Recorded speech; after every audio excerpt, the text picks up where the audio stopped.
너무 감사합니다. 항상 한 명이라도 더 같이 하나님 앞에 영광을 돌리려고 하는 마음도 감사하고, 온 마음을 다해서 찬양하는 모습도 너무 감사하고, 정말 예배를 통해서 하나님께 영광을 드리고 싶어 하는 열정이 보여서 감사하고 그렇습니다. 하여튼 우리 찬양대원들 감사합니다. 제가 다리를 다치고 나서 그런 생각이 들었습니다. 오래전에 어느 동네에 있는지 모르지만은 추석 때인지 또는 구정인지 모르지만은 서울에 나갔던 자식들이 집으로 돌아오잖아요, 옛날에. 그러면 화장실이 제일 걱정입니다. 이 화장실에, 옛날에 시골의 화장실은 좀 벌레들이 있었습니다. 그러니까 그 집 어머니가 그 벌레들을 청소하기 위해서 휘발유도 뿌리고, 또 시골에 가면은 물고기 잡았던 옛날에 사이나라는 이런 종류, 가스 종류도 있었는데 그것도 더 뿌려가지고 다 벌레를 죽이려고 뿌려놓았습니다. 이제 자식들이 다 내려왔죠. 한참 식사하고 나서 그 가정에 이제 아버지가 화장실에 갔습니다. 그리고는 기분도 좋고 하니까 담배를 꺼내 물고 피웠습니다. 자기도 모르게 담배 피우는 건 맞는데 끝나고 나서 원래 하듯이 밑에 던졌는데 그게 폭발했습니다. 가스가 폭발하듯이 휘발유가 불이 붙어서 엉덩이가 화상이 다 붙었습니다.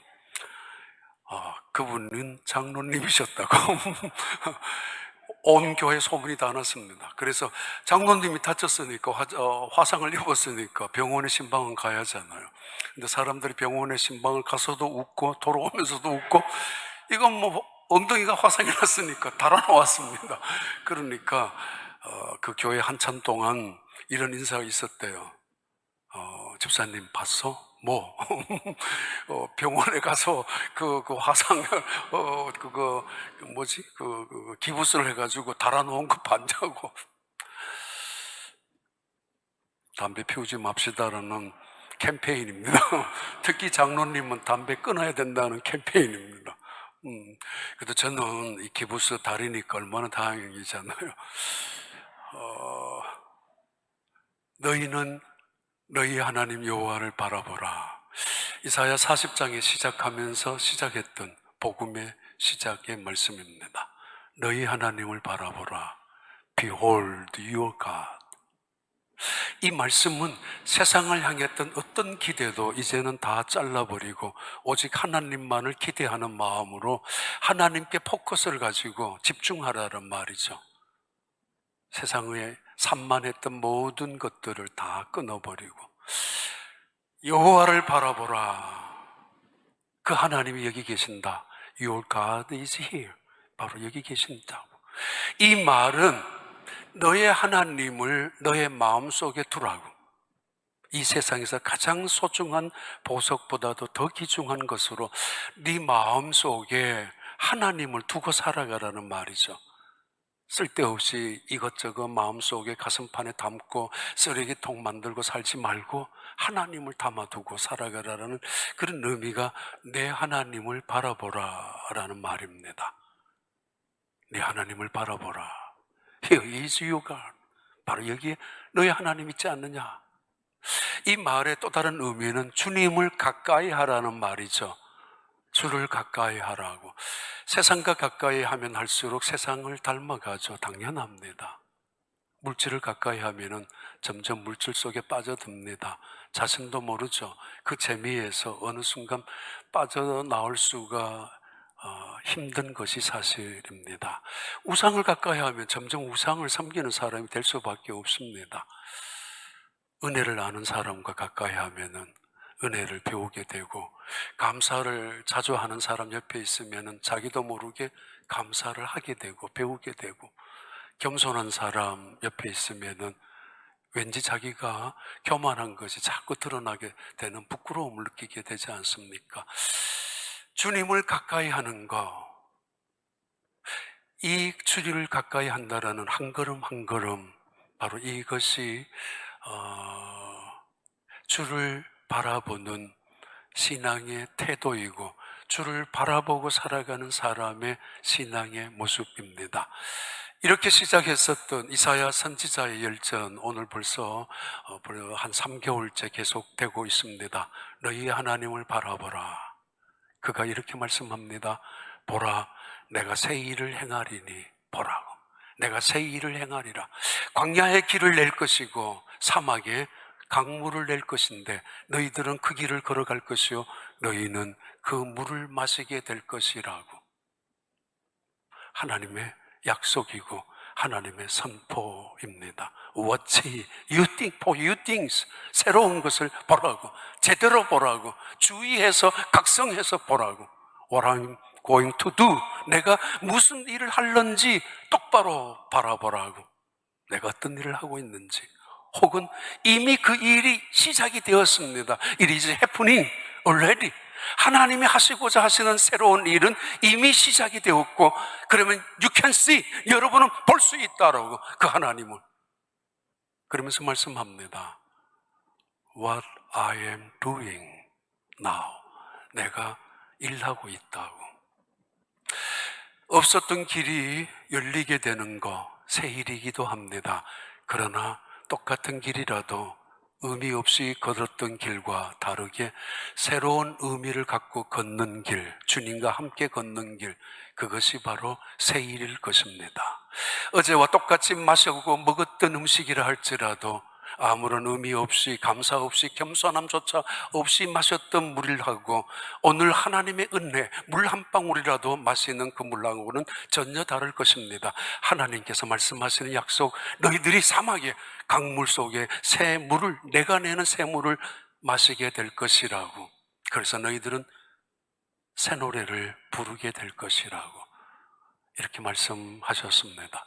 이것이 복음의 이사야 40장부터 나오는 중요한 구석구석에서 선포되는 하나님의 말씀입니다. 그러면서 계속했었죠. 내가 너를 창조하여 불렀나니 너는 내 것이라고. 내가 너를 구속하여 지명하여 불렀나니 너는 내 것이라고. 내가 너를 보배롭고 존귀하고 너를 사랑하였은즉 나는 결코 너를 포기하지 않을 것이며 너를 기히 여기며 언약을 지켜나갈 것이라고. 그 약속의 말씀이 계속 언급되어 오다가 오늘 본문 43장에서도 또 한 번 선포된 말씀입니다. 나는 사랑한다고 여러분을, 이스라엘 백성을. 그런데 그 사랑은 눈물겨운 사랑이고 어쩌면 어리석기 짜릿한 눈먼 사랑이고, 아니 어쩌면 불쌍하기 그지없는 처절한 사랑이기도 합니다. 정작 사랑받을 자격도 없는 그들이 마치 당연한 것처럼 받고 있기 때문이고 하나님의 그 사랑을 우습게 여기고 있기 때문입니다. 그래서 그들은 뛰어나갔습니다. 마음껏 살아보려고 다른 곳에 쫓아갔습니다. 그들은 다른 일도 해보려고 쫓아갔고 하나님 없는 자리에서 자유롭게 살고 싶어서 쫓아갔지만은 그들은 시궁창이에 빠져버렸고 쓰레기통에 내던지움을 당해버렸고 이 사람 저 사람에게 짓밟히는 포로와 노예가 되고 말았습니다. 그때 일어난 상황입니다. 그럼에도 하나님은 여전히 그들을 향하여 말씀하십니다. 너는 내 것이라고. 천년 동안 눈물겨운 하나님의 사랑, 입술을 깨물며 참아오며 끊임없이 포기하지 아니하는 하나님의 천년 동안의 사랑, 이스라엘 백성들을 향한 사랑, 당연하다고 여기지 마십시오. 그래야 되는 것이 아니냐라고 말씀하지도 마십시오. 그분은 자기 아들을 죽이기까지 한 피 흘리는 사랑을 말씀하시고 그리고 생각하고 계셨던 분이 하나님의 사랑입니다. 1985년 부활절 때 워싱턴 그 컨벤션 센터에 유명한 한 분이 오셔서 강연을 하셨습니다. 레이건 대통령, 그리고 부통령 부시, 그리고 많은 유명한 정치인들, 또 종교 지도자들도 함께 모였던 그 컨벤션 센터 안에 모여 강연했던 사람이 누구냐 하면은 마더 테레사라는 수녀였습니다. 그분이 긴 여행 끝에 와서 강연을 하는, 시작할 때는 엄청난 열화와 같은 환호, 박수, 우레 같은 박수를 받고 시작했지만은 그의 강연이 시작되면서 점점 길어지면서 사람들의 분위기는 엄숙하고 굳어졌고 그 분위기는 차가워졌습니다. 박수 소리도 없어지고야 말았습니다. 그분이 들려줬던 이야기는 미국이 가지고 있던 병을 지적했기 때문입니다. 끝나고 나서 지키자들이 그 마더 테레사 비판하는 사람들도 있어요. 하는 부분은. 그러나 그분의 삶은 존중받아야 된다고 생각합니다. 그분에게 기자들이 질문했습니다. 한 가지 단어로 지적할 수 있느냐고, 미국이 가지고 있는 병을. 당신은 지금 여러 가지의 사회적인 이슈를 가지고 앞으로 일어날 일을 대해서 예고, 주의, 경고를 했는데 하나로 뭐라 말할 수 있냐고. 그분 그때 레이건 대통령에게 상 받으러 와서 상을 받기도 했습니다. 자유 메달이라는 거. 그분이 이렇게 기자들에게 대답했습니다. 한 단어로 영적인 불감증이라고. Spiritual ailment라는 영적인 불감증. 물질의 풍요를 통해서 얻어지는 도덕적인 불감증. 이 사실 속에서 두 가지가 나타나는데, 하나는 하나님의 임재에 대한 무관심, 하나님의 임재에 대한 갈망이 없어진, 그것이 질병의 하나의 모습이라면은, 에일먼트의 병이 하나의 모습이라면, 또 다른 모습은 죄에 대한 무감각.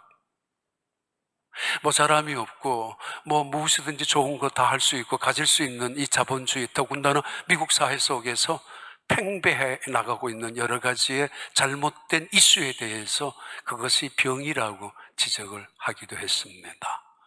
영적인 불감증, 하나님의 임재에 관심조차 없고 하나님의 임재를 갈망하는 것은커녕 그냥 살아가는 사람들, 우리 힘으로 얼마든지 살 수 있다고 살아가는 그 사람들, 미국의 한 모습을 그분은 그렇게 지적을 했었습니다. 이사야 43장에 계속해서 하는 말씀인데 18절부터 21절까지의 말씀입니다.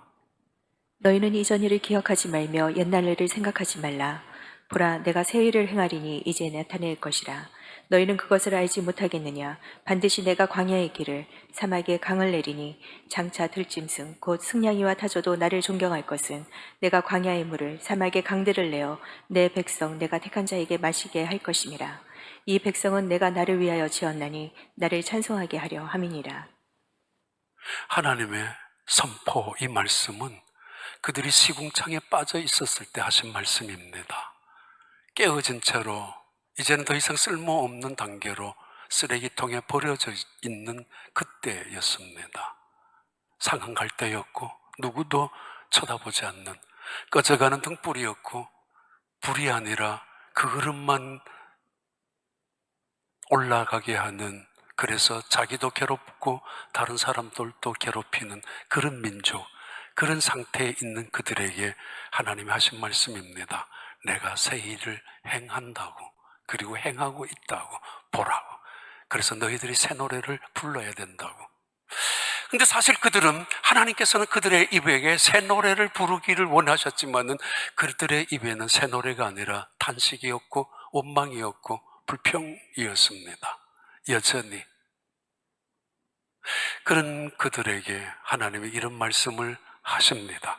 42장 18절부터 20절까지인데 원래 이런 말씀의 연결입니다.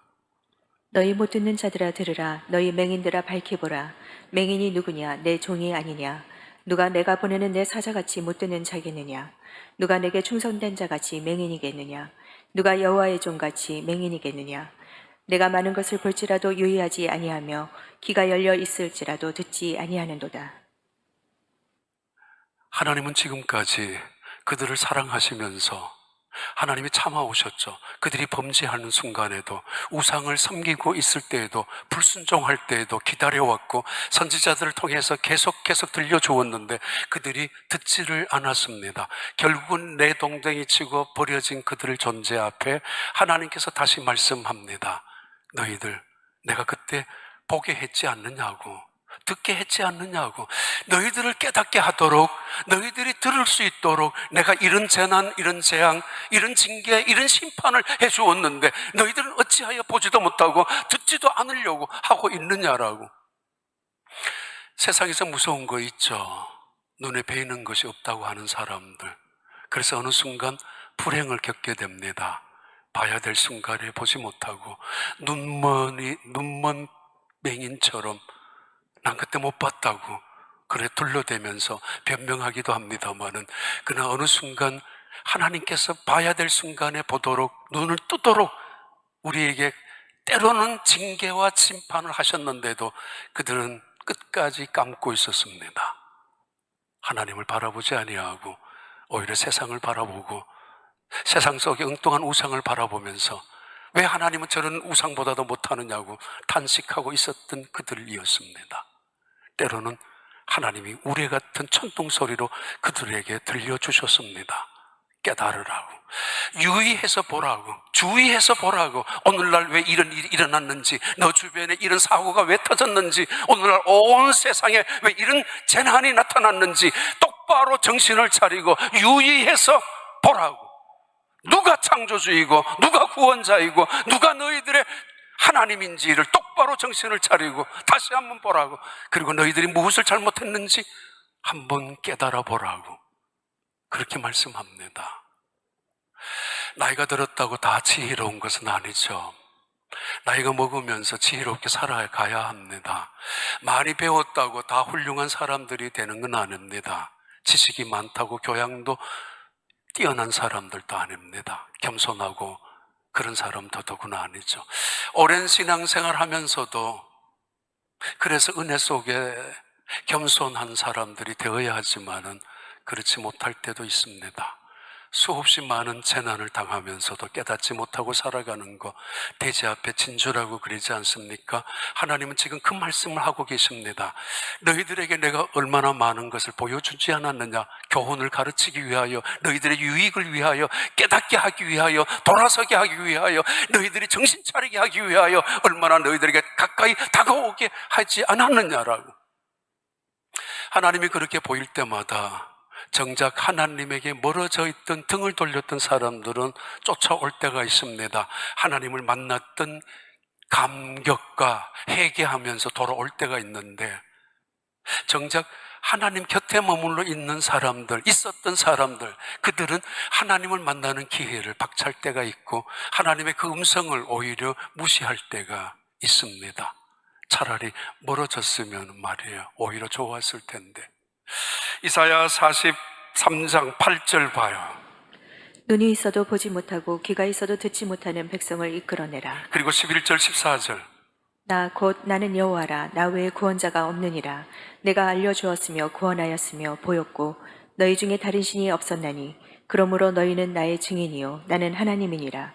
여호와의 말씀이니라. 과연 태초로부터 나는 그이니 내 손에서 건질 자가 없도다. 내가 행하리니 누가 막으리요. 너희의 구속자여 이스라엘의 거룩하니 여호와가 말하노라. 너희를 위하여 내가 바벨론에 사람을 보내어 모든 갈대아 사람에게 자기들이 연락하던 배를 타고 도망하여 내려가게 하리라. 이런 말씀입니다. 하나님께서는 이스라엘 백성들에게 자신이 구원자임을 한 번 더 확인시켜 주기 위하여 여러 가지 재앙이나 재앙을 그들에게 보여주셨습니다. 주변의 모든 나라들을 불바다로 만드셨고 불을 그 주변에 태워지게 불이 나도록 마치 그런 재난 재앙인 것을 보여주셨고, 심지어 그들의 몸 안에 불이 타서 그 속이 새까맣게 잿덩이가 되도록 만들어 주셨습니다.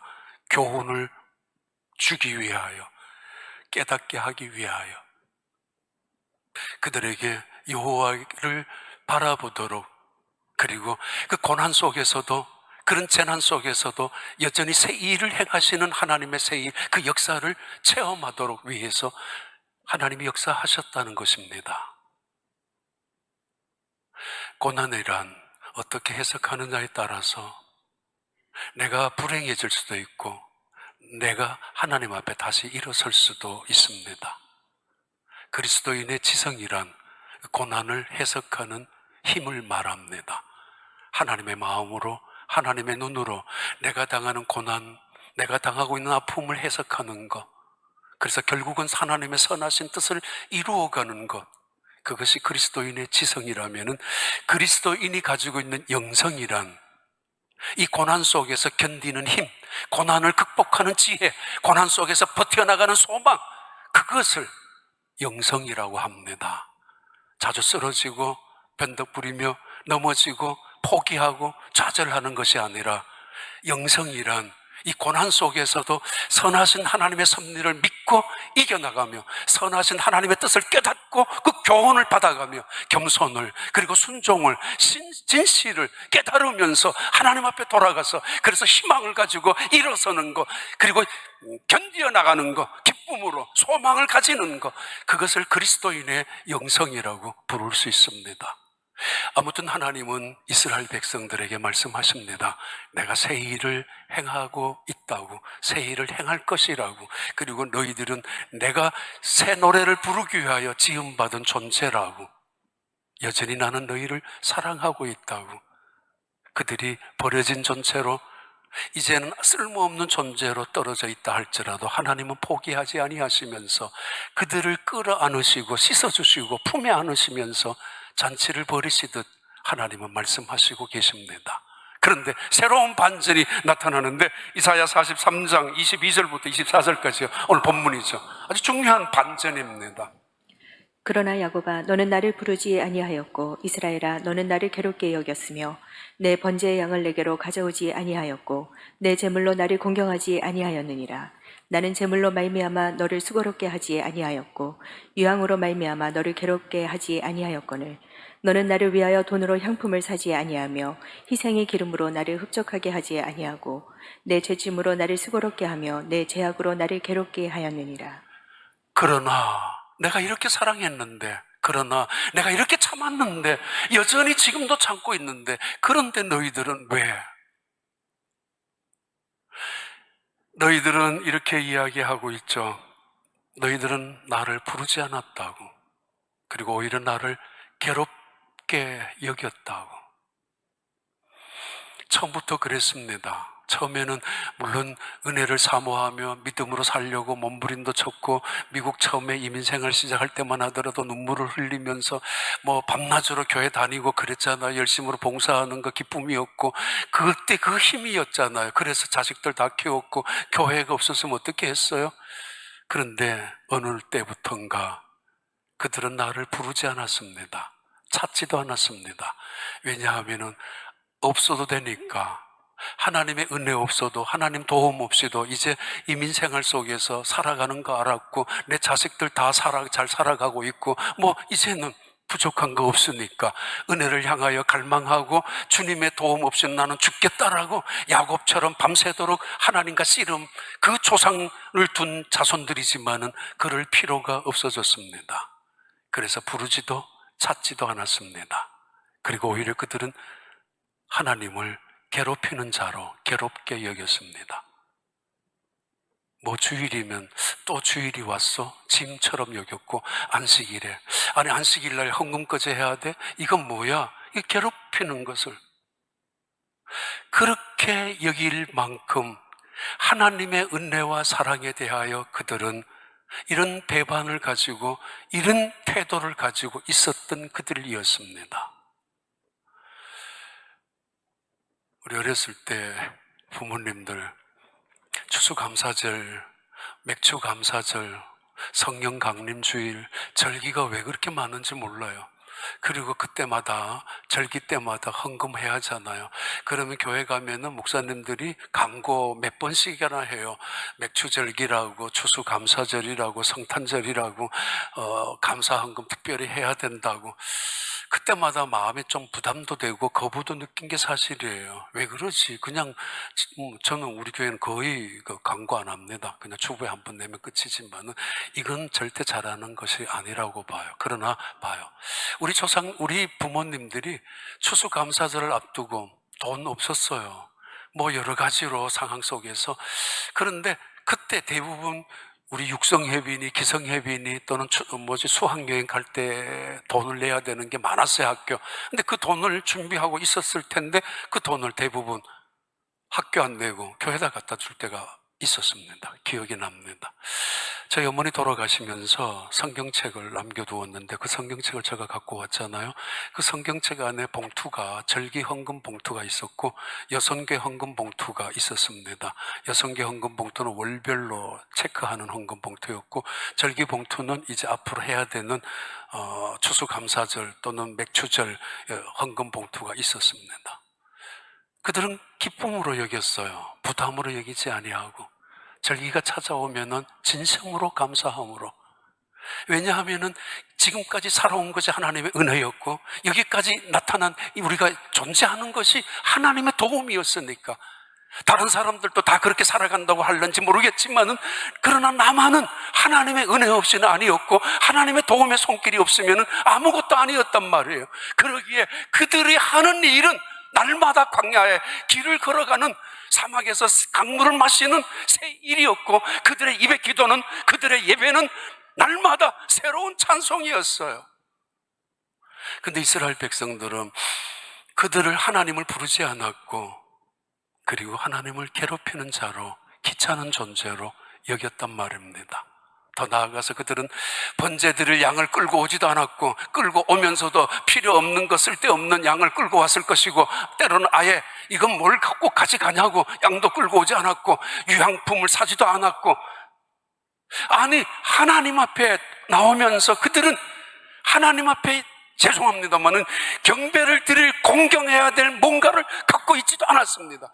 그러고도 너희들이 왜 우리가 피해자냐고 우리가 뭘 잘못했느냐고 우리가 뭘 하나님을 섭섭하게 했느냐고 우리가 어찌 하나님을 언제 언약을 파기한 적이 있느냐라고 하고 있는 그들, 그래서 포로가 되었고 그래서 노예로 징계를 받고 있는 그들의 입에서 우리가 뭘 잘못했는데 하나님 우리를 이렇게 내버려 주십니까? 아니 싫다고 쫓아나간 인간들이 누구였고 하나님 보다가도 세상이 더 좋아서 달려간 인간들이 누구였는데 이제 와서 그리고 우리가 하나님 성전에 가서 무엇을 잘못했단 말입니까? 그렇게 떠들고 있는 그들에게 하나님 말씀하시죠. 너희들 정말 그래? 돈을 내어서 유향품을 사서 나이가 가지고 온 적이 있어? 너희 집을 위해서는 아낌없이 사고는 하나님 나를 위해서는 내가 솔직히 말해서 거지야? 돈이 없어서 돈을 달라고 했어? 내가 배고픈 국을 하는 사람이야? 배가 고파서 너희들에게 양식을 그리고 그 배부르기 위하여 양을 갖고 오라고 했단 말이야. 아니야. 그런데 너희들은 그렇게 나를 무시하고 업신여기지 않았느냐? 하나님이 그처럼 새 일을 행하시겠다고 약속하셨고 여전히 그들을 존귀한 존재로 보배롭고 사랑하는 존재로 포기하지 않은 존재로 여기고 있는데도 불구하고 그런데 너희들은 이렇게 그랬다고. 이혼을 앞둔 부부가 같이 만났습니다. 별거 중에 남편이 말합니다. 난 당신을 끝까지 사랑하고 있고 사랑했었다고. 이미 포기하고 있는 등을 돌리고 있는 아내가 말합니다. 작정하고 찾아온 등을 돌리면서 당신이 언제 날 사랑했냐고. 천년을 사랑해왔던 하나님을, 천년을 기다려오며 인내하며 참아왔던 하나님에 대해서 이스라엘 백성들 했던 이야기입니다. 당신이 언제 우리를 사랑했느냐고, 우리를 이방인의 노예가 되고 포로가 되게 하고 이방인들의 조롱거리가 되게 하지 않았느냐고. 그래도 하나님은 마지막 기대를 가지고 붙잡고 말씀하시는 말씀의 내용이기도 합니다. 구약의 선지자 대부분의 내용은 말입니다. 추석이나 구정이나 그런 절기 때 한국은 많이 모이잖아요. 가족들이 다 모이면은 오는 자식이 있고 못 오는 자식이 있습니다. 성공한 자식, 출세한 자식들을 자꾸 빠지게 됩니다. 처음에는 자랑 삼아 오다가 그 다음에는 바쁘다고 못 오고 그 다음엔 돈만 붙여주고 그 다음에는 선물 꾸러미 보내줍니다. 이번에 어디로 출장 가야 된다고 할는지도 몰라요. 가족들끼리 휴가 가면서 때로는 혹시 부모님들은 알죠. 이놈의 자식이 오기가 싫어하는구나. 내가 원하는 건 사실은 돈이 아니고 내가 원하는 거는 이 선물 꾸러미가 아니야. 동네 사람들에겐 그래도 그 자식 왔느냐고, 요번에 너무 바빠서 못 왔는데 이거 보내준 선물이라고 자랑도 하지만 허전하기도 하죠. 때로는 거짓말도 하죠. 어젯밤에 잠깐 와서 올라갔다고까지 둘러대기도 하지만 부모님의 마음은 아프죠. 자식들의 얼굴을 보고 싶은 거잖아요. 오래전에 한번 말씀드렸습니다만은, 심지어 어떤 부부는 내려왔다가 앉자마자 일어서려고 합니다. 환경이 마음에 안 맞고 시집 식구가 마음에 안 맞고, 그래서 남편을 꼬집기도 하고 눈치를 줘서 빨리 일어나자고, 빨리 안 가냐고, 어쩌면은 마치 원수 집에 온 것처럼, 싸우러 온 것처럼. 아니, 절기를 마치고 돌아가서 이혼하는 때가 많다잖아요. 싸우는 때가 더 많다잖아요. 가족의끼리 모였는데 역겹다고, 아니 말이 안 통한다고. 부모님은 알아요. 자식들의 얼굴을 보면 얼마나 고생하는지, 얼마나 잘 살고 있는지 그 자식들을 보면서. 그런데 기뻐하잖아요. 누워있는 자식들, 함께 있는 자식들, 그리고 올라갈 때 그 자식들에게 그냥 빈손으로 안 올려보내잖아요. 그게 부모님의 마음이지 않습니까? 절기를 지키는 이유, 안식일을 지키는 이유, 원삭을 지키는 이유, 하나님께서 나오라고 하시는 이유는 그 자식들의 얼굴을 보고 싶은 것이고, 그리고 그 자식들의 얼굴을 바라보면서 힘을 주시기 위함이고, 하나님의 기쁨만을 위함이 아니라 그들을 통하여 새로운 노래를 부르게 하기 위함입니다. 근데 그 자식들은 바쁘다고, 아니면은 다른 일이 있다고 핑계대죠. 부담스럽다고. 심지어 왜 가느냐고 이제는 절규한다고까지 하기도 합니다. 잘 살면 잘 살수록 그렇게 할 때가 있죠. 미국의 유명한 리서치 센터, 리서치 기관이 있는데 바나 리서치 기관입니다. 제일 유명한, 제일 거기 있는 기관인데, 거기에서 왜 사람들이 교회를 가지 않는가, 특히 젊은이들이 왜 교회 가는 것을 싫어하는가. 뉴스위크제에도 그 인터뷰, 그 바나 리서치 결과를 뉴스를 삼은 적도 있습니다. 왜 젊은이들이 교회 가기를 싫어하는가?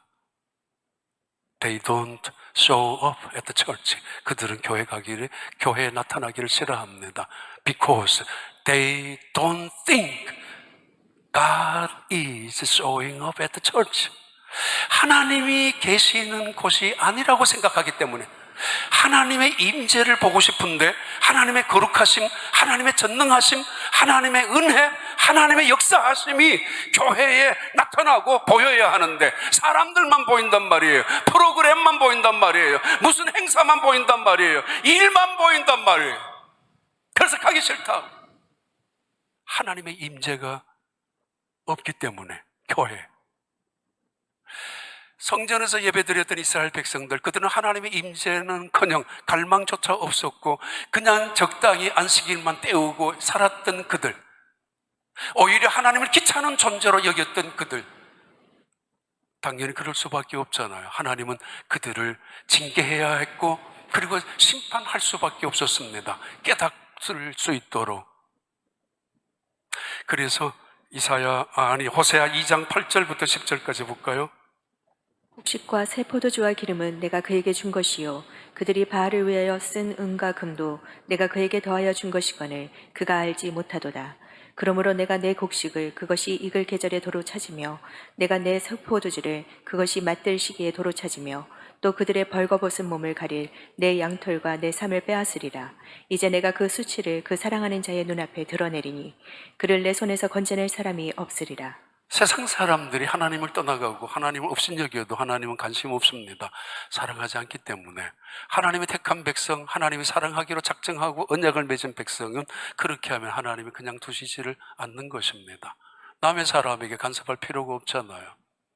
제한 속죄론의 신학적인 조금 논쟁적인 문제가 될 수도 있지만은, 하나님은 이스라엘 백성들에게 목걸이를, 아내인 것처럼 팔찌를, 아름다운 옷을 사주었습니다.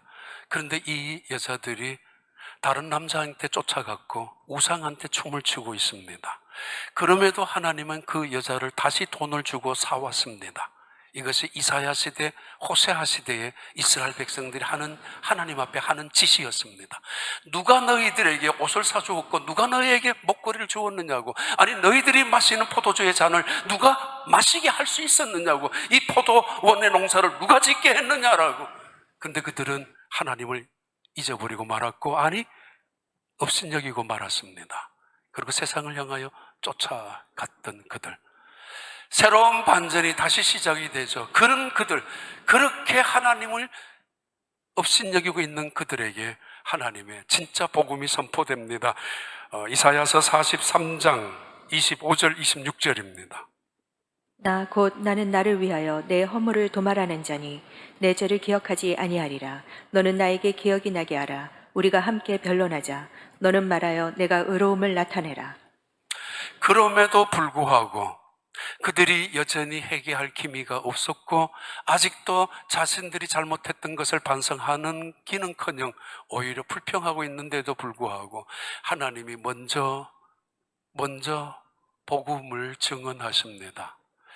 집을 나갔던 아들이 돌아오기도 전에 그 아버지는 용서하기로 작정하고 계셨습니다. 준비하고 계셨습니다. 그 아들이 돌아왔기 때문에 용서하고 사랑하는 것이 아니라는 말이죠. 아버지는 아들을 용서할 수밖에 없었고 사랑할 수밖에 없었습니다. 하나님의 선포이죠. 복음의 가장 핵심이죠. 제사함 말입니다. 제사함. 내가 그럼에도 불구하고 너희의 죄를 허물을 도말하고 너희의 죄를 내가 기억하지 않겠다고. 사람들 봐요. 좋은 거 기억하는 것보다가 나쁜 거 기억을 더 잘하고 싸워봐요. 수도 없이 나쁜 것만 아주 녹음기처럼 튀어나오지 않습니까? 하나님의 기억력이 문제 있겠어요? 하나님의 컴퓨터, 이 세상의 어떤 슈퍼 컴퓨터보다가 훨씬 더 정확한 것이 하나님이실 텐데, 하나님이 말씀하십니다. 내가 기억하지 않는다고. 너희의 죄와 너희의 허물을. 호세아가 집을 나갔던 고멜에게 했던 이야기잖아요. 돈을 주고 그 무가치한, 노예보다도 못한 그 아내의 값을 지불하고 술집에 있었던 그 여자를 찾아와서 앉혀놓고 말했잖아요. 나도 당신을 사랑할 테니 당신도 나만 사랑하라고. 하나님이 이스라엘 백성들과의 관계를 비유로 선포하는 복음의 이야기죠. 그러면서 말씀하죠. 너희 조상 아브라함, 이삭, 야곱, 그들도 잘못한 것이 없는 줄 아느냐? 그러나 나는 그들에게 다 용서를 했지 않느냐? 그리고 너희들 생각해봐. 변론해보자. 내가 너희들에게 잘못한 것이 있으면 한번 따져보라고, 한번 말해보라고. 너희들에게 내가 내 표현이 잘못되었다면 뭔가 잘못했던 말을 지적해보라고. 그러면 내가 바꿀 수도 있다라고. 마지막 순간에 그 등을 돌리고 있는 그 안에, 그 떠나가려고 하는 이스라엘 백성들에게 또 한 번 기회를 주시는 것입니다. 내가 잘못한 것이 있어? 그러면 한번 말해보라고. 내가 서툰 것이 있어? 그러면 그것을 따져보아서 내가 고치겠다고 까지 말씀하시는 말씀이에요. 성경 낭독 우리 프로그램, 우리 포지션, 우리 21 하고 있지 않습니까? 온 교회의 한 반 이상은, 어떤 나무 동사는 거의 다 읽고 다 하고 있는 분들, 더군다나 연세를 드신 분들도 너무 감사하게 생각하고 고맙게 생각하고 정말 가슴이 벅찰 만큼 기쁘기도 합니다. 24시간 성경을 읽는 분들이 우리 교회에 많이 있고 24시간 내내, 그리고 24시간 내내 기도하는 연세 기도의 시간들이 계속 움직이고 있는 거, 두 개가 톱니바퀴처럼 움직이고 있습니다. 그래도 어두움이, 사탄이 그냥 있겠습니까? 근데 저는 밤에 늦게 또는 새벽에 성경을 읽습니다. 어제 새벽에 마가복음을 읽어나가다가 제일 첫 번째 나온 말씀이죠. 중풍병자가 지붕을 뚫고 내려왔을 때 예수님이 그에게 하셨던 말씀입니다. 소자야, 내 제사함을 받았느니라. 주변에 수많은 군중들 있었지만은 아무도 그 이야기를, 그 선포를 듣지 못했고, 그 가운데에 대제사장 무리, 서기관과 바리새인 율법주의자들, 평생 하나님을 믿고 살아온 그들조차도 단 한 번도 그 말씀을 들어본 적이 없는 사람들, 그래서 형식적이고 습관적이고 가식적인 예배를 통해서만 하나님을 섬겨왔던 그들은 충격을 받죠. 아니, 저 사람이 누구야? 누군데 제사함을 선포하느냐 말이야.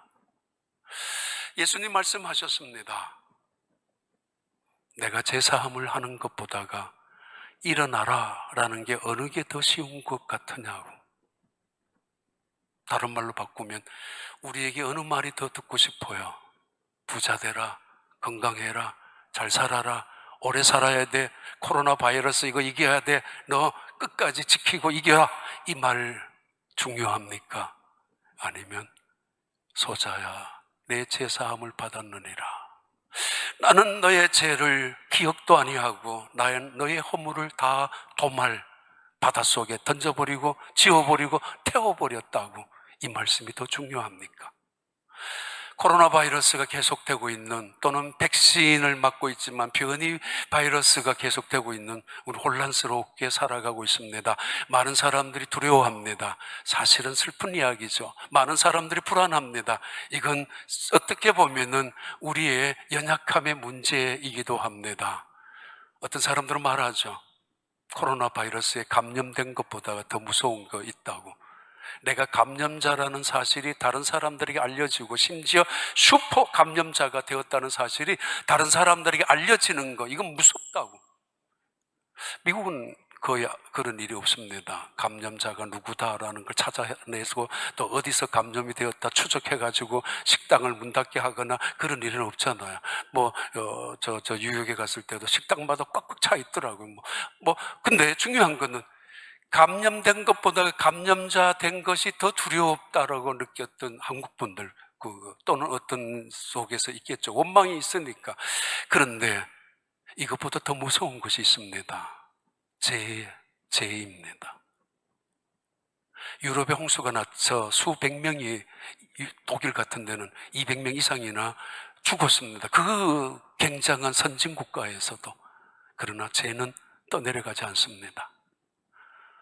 캘리포니아에 화재가 나고 불더미가 이루어졌다 할지라도, 산이 다 태워진다 할지라도 사실은 죄는 태워지지 않습니다. 고스란히 드러납니다. 남아있습니다. 이게 인류의 문제이고 최고의 문제입니다. 근데 하나님은 말씀하십니다. 오라고, 우리가 변론하자고. 너희 죄가 주홍빛 같을지라도 흰눈같이 될 것이며, 너희 죄가 진홍빛 같을지라도 양털같이 될 것이라고. 그러면서 오라고 말씀합니다. 이 세상에 죄보다 더 무서운 게 어디에 있어요? 아니, 죄보다 더 무서운 것이 있다면 온 세상에서 거절당하는 것입니다. 거부당하는 것이에요. 그런데 하나님은 우리를 정작 초청하십니다. 오라고, 변론하자고. 죄인들을 향하여 초청하십니다. 그 죄를 깨끗하게 씻어줄 것이라고 선언하셨습니다. 그리고 그들을 향하여 새 노래를 부르도록, 새로운 일을 행하도록, 새로운 길을 가도록, 새로운 강물을 마시도록 축복하시겠다고 선언하셨습니다. 하나님의 약속입니다. 오라, 우리가 서로 변론하자. 너희 죄가 주홍 같을지라도 흰눈같이 될 것이며, 진홍 같을지라도 양털같이 희게 되리라. 누가? 하나님 앞에 내가 죄인이라는 것을 고백하는 사람들. C.S. 루이스가 이야기죠. 하나님의 임재를 강력하게 느끼는 순간, 바로 그 자리에서 나는 내가 얼마나 죄인이라는 사실을 깨닫는 것이라고. 그래서 십자가 앞에서 무릎을 꿇고, 그래서 하나님의 말씀을 듣다가 무릎을 꿇고, 하나님, 내가 죄인입니다라고 고백하는 그 순간, 강력한 하나님의 임재의 순간이라고 C.S. 루이스는 말하죠. 고통이라는 문제 속에, 책 속에. 그러나 그것을 제 책감, 제 의식 속에서 시달리고 살아가라는 이야기가 아니라, 필립 얀센은 바로 그 자리에서 성령의 역사는 우리를 자유하게 한다고, 죄에서 구원함을, 죄에서 사유함을, 죄에서 하나님의 은총을 누리게 하는 놀라운 축복의 선언을 성령께서 나를 다시 한번 새롭게 일으켜주는 사건이고 복음의 역사라고 증언합니다. 말씀합니다. 내가 너희의 죄를 도말하고 너희의 모든 허물을 기억조차 아니할 것이라고 봐라. 그래요. 하나님께서 말씀하신 대로 새로운 길을 걸어가시는 주님과 함께 새로운 물을 마시는 주님의 은혜로, 그래서 새 노래, 잊어버렸던 새 노래, 아니 습관적으로 불렀던 새 노래, 형식적으로 불렀던 노래, 인사치레로 했던 새 노래가 아니라 눈물 속에서, 감격 속에서, 감동 속에서, 은혜 속에서, 하나님의 살아계심이 임재 속에서 부르는 새 노래, 이번 한 주간도 머무는 자리마다 고난 속에서도 고통 속에서도 하나님을 향하여 찬양하는 축복의 성도들이 되시기를 바랍니다. 하나님 아버지 감사합니다. 여호와의 은혜가 온 교회에 늘 가득